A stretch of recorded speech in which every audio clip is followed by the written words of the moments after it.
For a number of years, I've been teaching Photoshop Elements, and I started using Photoshop many years ago. And then Elements was introduced, and I found that I didn't need Photoshop anymore, that Elements would perform everything that I wanted to do. Now, look, I'm not knocking Photoshop. If you're a professional photographer, a web designer, or a digital artist, or someone who intends to turn photography to an art form, then Photoshop is an indispensable product. Photoshop Elements is simply a subset of Photoshop, using those pieces of Photoshop that are specifically designed for photography. Now look, Adobe is in the business of making money.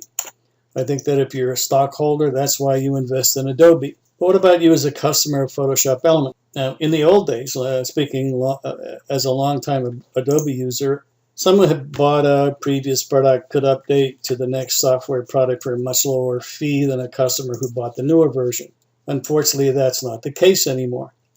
To get the newer version, you pay the full price. What you get in the newer version, well, it's simple. Take something interesting from Photoshop and add it to Elements. Whatever was added is now worth about $100. To be truthful, because I teach Elements, I buy each version.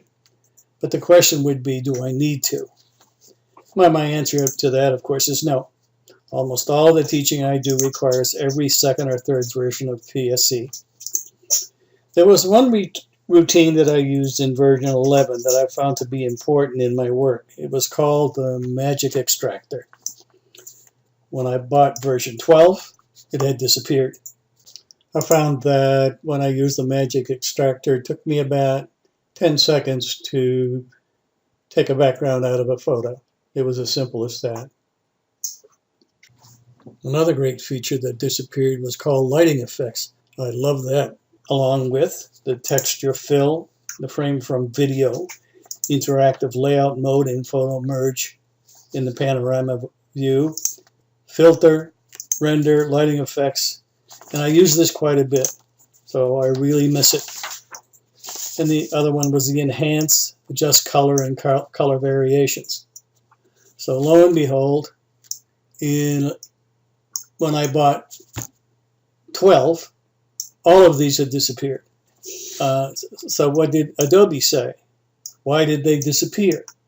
Well, it's had to do something with 64-bit support. I don't understand that, since I've been in software for a number of years, that you would all of a sudden just dump stuff because your excuse is you're doing it for 64-bit.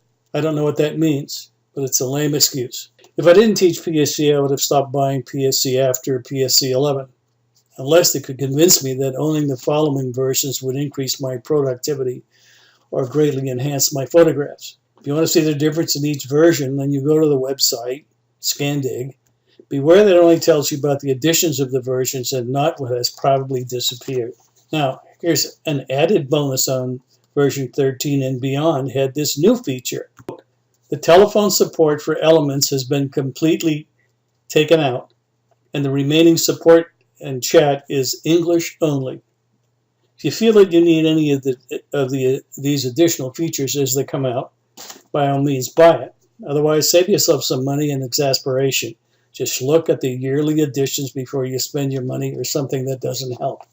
In my case, 12, 13, and 14 have cost me $300 for a few things that I possibly could use, but the rest of the stuff is nothing that I think I need for my photographic work.